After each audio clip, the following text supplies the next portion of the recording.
enregistrement fait à Montréal, au Canada. Le thème c'était la colonisation. Donc l'auditoire était à 90% canadien. Et puis ceux qui devaient parler de la colonisation, je veux bien, chacun a le droit de parler de la colonisation, aucun souci. Alors, il y avait quelques Canadiens, pour eux, la colonisation, ils parlaient de leurs Inuits. Pour eux, la vie s'arrête là-bas. C'est vrai que c'est épouvantable, il y a des génocides, etc. Mais ce qui s'est passé de l'autre côté de l'Atlantique et tout, est presque ignoré. Parce que, précisément, nous n'en parlons pas suffisamment. Et ceux qui parlaient de la colonisation et qui devaient parler de l'Algérie, c'était Benjamin Stora. Et j'aime bien Benjamin, c'est un copain, mais dans les limites. Il vient, je vous rappelle qu'il est un poste important en France. Même s'il a le droit, il est né du côté de Bakaï, ex-Auguste Comte, le patelin de la Kaïlagé, etc. Il a le droit de parler, il a vécu à Constantine, je le vois régulièrement avec mon ami Majid Maldassi, parce qu'il le voit en tant qu'historien, et nous avons le devoir de débattre, d'avoir des points communs et des points de discorde. Il faut... Mais lui était venu, il devait parler de l'Algérie, il n'a pas parlé de l'Algérie qui nous intéresse, c'est-à-dire celle qu'on est en train d'occulter, celle qui nous a permis d'être là entre nous et de discuter en toute liberté. Il a pris l'exemple de l'Algérie pour parler de ce qu'ils appellent la décennie noire. Et le tour est joué. Ça le dédouane, il ne dira rien qui gêne un peu son pays actuel. Il ne gênera ni Juppé, ni Macron, ni personne d'autre, puisqu'il ne parle pas de ça. Hein? Et il parle d'un truc... et l'amalgame est très vite fait dans d'autres domaines, y compris par des compatriotes. Quand on va au cinéma, quand on voit ce que le jour doit à la nuit, tu sais, le littérateur a déjà fait des confusions absolument épouvantables, et le cinéaste, surtout quand il est sioniste, etc., il a beau jeu de montrer que tout était dit. Pour le meilleur des mondes, vous imaginez, le Melh, ex-Rio Salado, un village colonial paradisiaque bien sûr pour les colons.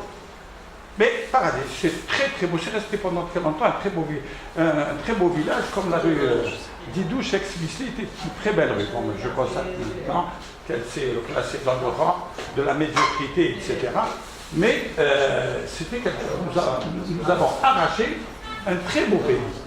Et dans ce cadre, je parle de ce que le jour doit à la nuit, eh bien, ils se disputaient comme on se dispute entre copains, c'est normal. Et puis, il y a de la compétition pour draguer, Évidemment, celui qui arrive à supplanter ses copains, c'est encore l'indigène.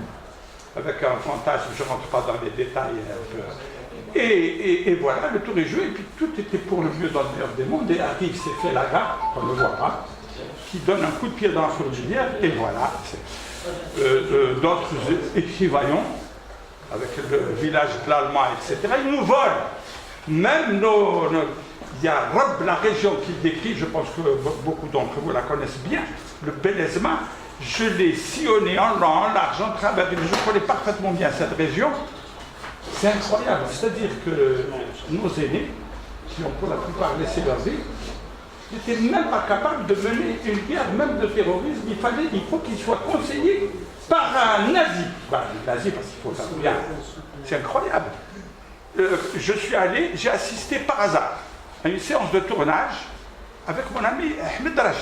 Je dis mon ami parce que j'ai beaucoup d'affection pour lui, il a beaucoup de qualités, salut Hussein. Et Hussein Bouafi. Et ça se passait dans ce cadre absolument génial, au niveau du palais du peuple, etc.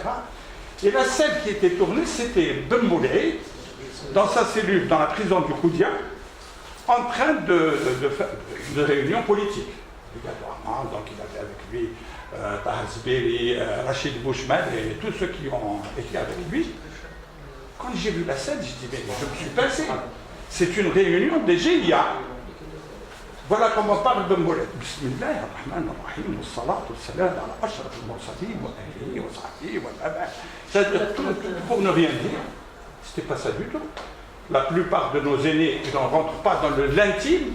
Moi, je suis convaincu qu'ils étaient croyants, qu'ils étaient pratiquants dans la discrétion, que ce n'était pas ça qu'ils mettaient en exergue.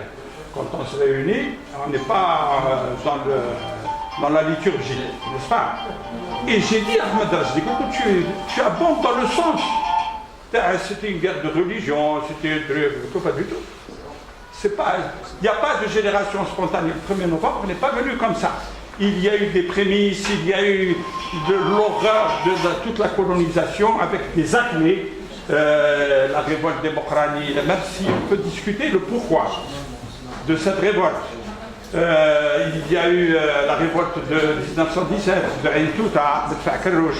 Il y a eu l'horreur des assassinats de Guelma, Kharataï.